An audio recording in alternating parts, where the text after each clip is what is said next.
Mahatma Gandhi. Congress politics. In 1934, Gandhi resigned from Congress party membership. He did not disagree with the party's position but felt that if he resigned, his popularity with Indians would cease to stifle the party's membership, which actually varied, including communists, socialists, trade unionists, students, religious conservatives, and those with pro-business convictions, and that these various voices would get a chance to make themselves heard. Gandhi also wanted to avoid being a target for Raj propaganda by leading a party that had temporarily accepted political accommodation with the Raj. Gandhi returned to active politics again in 1936 with the Nehru presidency and the Lucknow session of the Congress. Although Gandhi wanted a total focus on the task of winning independence and not speculation about India's future, he did not restrain the Congress from adopting socialism as its goal.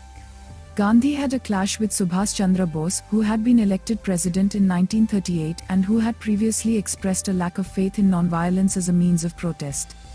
Despite Gandhi's opposition, Bose won a second term as Congress president against Gandhi's nominee, Dr. Pattabhi Sitaramaiah, but left the Congress when the All India leaders resigned en masse in protest of his abandonment of the principles introduced by Gandhi. Gandhi declared that Sitaramaiah's defeat was his defeat. World War II and Quit India movement. Gandhi opposed providing any help to the British war effort and he campaigned against any Indian participation in the World War II. Gandhi's campaign did not enjoy the support of Indian masses and many Indian leaders such as Sardar Patel and Rajendra Prasad. His campaign was a failure. Over 2.5 million Indians ignored Gandhi, volunteered and joined the British military to fight on various fronts of the Allied forces. Gandhi's opposition to the Indian participation in the World War II was motivated by his belief that India could not be party to a war ostensibly being fought for democratic freedom while that freedom was denied to India itself. He also condemned Nazism and fascism, a view which won endorsement of other Indian leaders. As the war progressed, Gandhi intensified his demand for independence, calling for the British to quit India in a 1942 speech in Mumbai. This was Gandhi's and the Congress party's most definitive revolt aimed at securing the British exit from India. The British government responded quickly to the Quit India speech and within hours after Gandhi's speech arrested Gandhi and all the members of the Congress Working Committee. His countrymen retaliated the arrests by damaging or burning down hundreds of government-owned railway stations, police stations, and cutting down telegraph wires. In 1942, Gandhi, now nearing age 73, urged his people to completely stop cooperating with the imperial government. In this effort, he urged that they neither kill nor injure British people, but be willing to suffer and die if violence is initiated by the British officials. He clarified that the movement would not be stopped because of any individual acts of violence, saying that the ordered anarchy of the present system of administration was worse than real anarchy. He urged Indians to karo ya maro in the cause of their rights and freedoms. Gandhi's arrest lasted 2 years, as he was held in the Aga Khan Palace in Pune. During this period, his longtime secretary Mahadev Desai died of a heart attack, his wife Kasturba died after 18 months imprisonment on the 22nd of February 1944, and Gandhi suffered a severe malaria attack. While in jail, he agreed to an interview with Stuart Gelder, a British journalist. Gelder then composed and released an interview summary, cabled it to the mainstream press, that announced sudden concessions Gandhi was willing to make, comments that shocked his countrymen, the Congress workers and even Gandhi. The latter two claimed that it distorted what Gandhi actually said on a range of topics and falsely repudiated the Quit India movement. Gandhi was released before the end of the war on the 6th of May 1944 because of his failing health and necessary surgery. The Raj did not want him to die in prison and enrage the nation. He came out of detention to an altered political scene. The Muslim League, for example, which a few years earlier had appeared marginal, now occupied the center of the political stage, and the topic of Muhammad Ali Jinnah's campaign for Pakistan was a major talking point. Gandhi and Jinnah had extensive correspondence and the two men met several times over a period of 2 weeks in September 1944, where Gandhi insisted on a united, religiously plural and independent India which included Muslims and non-Muslims of the Indian subcontinent coexisting. Jinnah rejected this proposal and insisted instead for partitioning the subcontinent on religious lines to create a separate Muslim India. These discussions continued through 1947. While the leaders of Congress languished in jail, the other parties supported the war and gained organizational strength.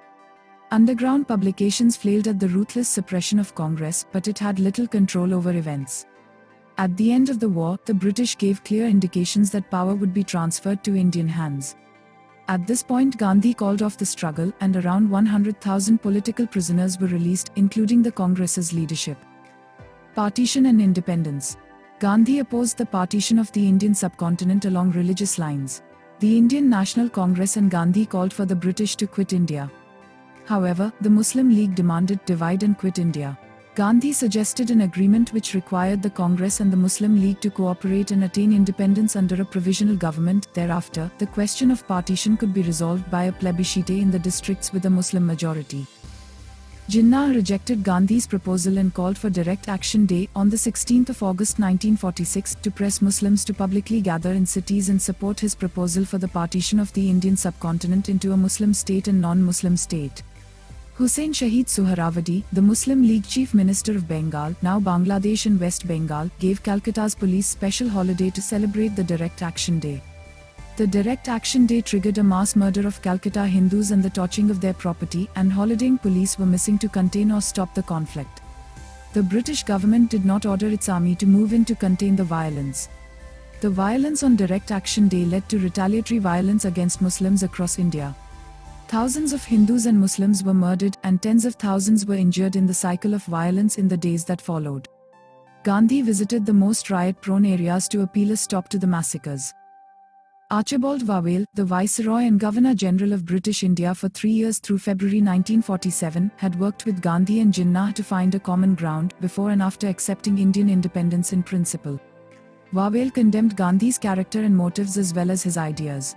Wavell accused Gandhi of harboring the single-minded idea to overthrow British rule and influence and to establish a Hindu Raj, and called Gandhi a malignant, malevolent, exceedingly shrewd politician.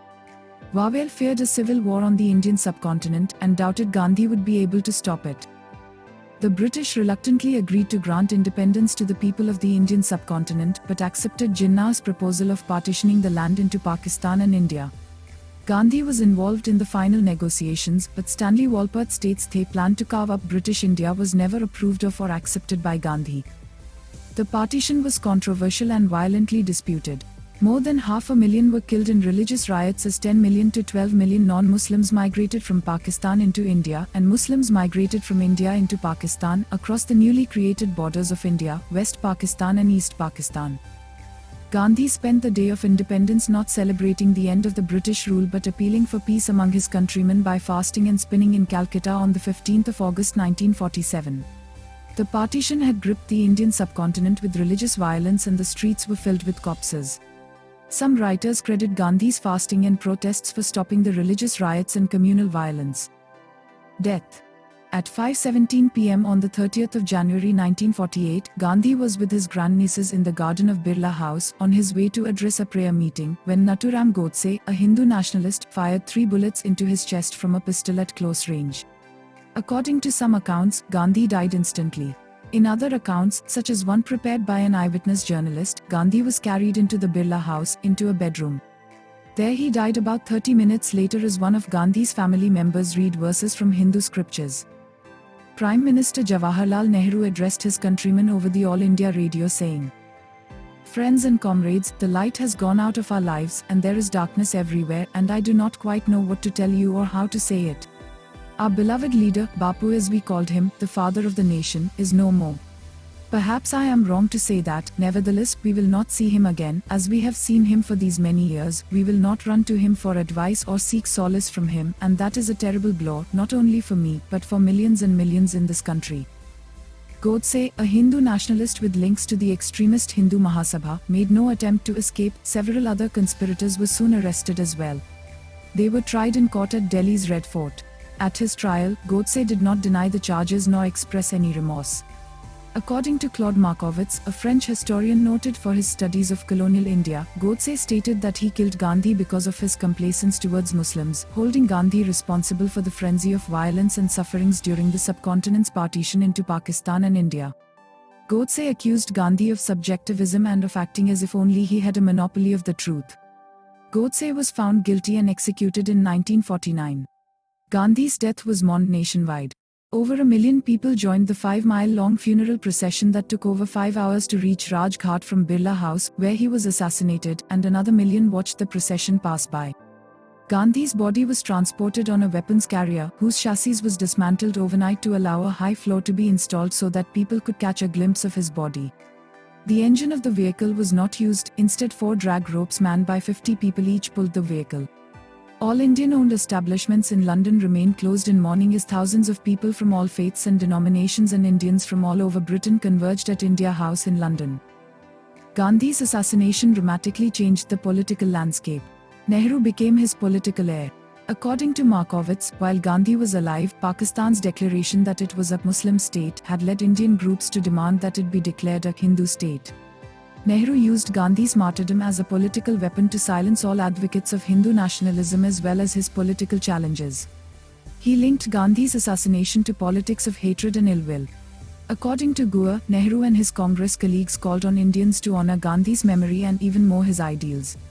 Nehru used the assassination to consolidate the authority of the new Indian state.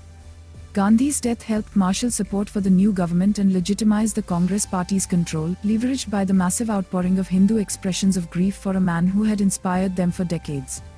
The government suppressed the RSS, the Muslim National Guards, and the Khalsas, with some 200,000 arrests. For years after the assassination, states Markowitz, Gandhi's shadow loomed large over the political life of the new Indian Republic. The government quelled any opposition to its economic and social policies, despite these being contrary to Gandhi's ideas, by reconstructing Gandhi's image and ideals.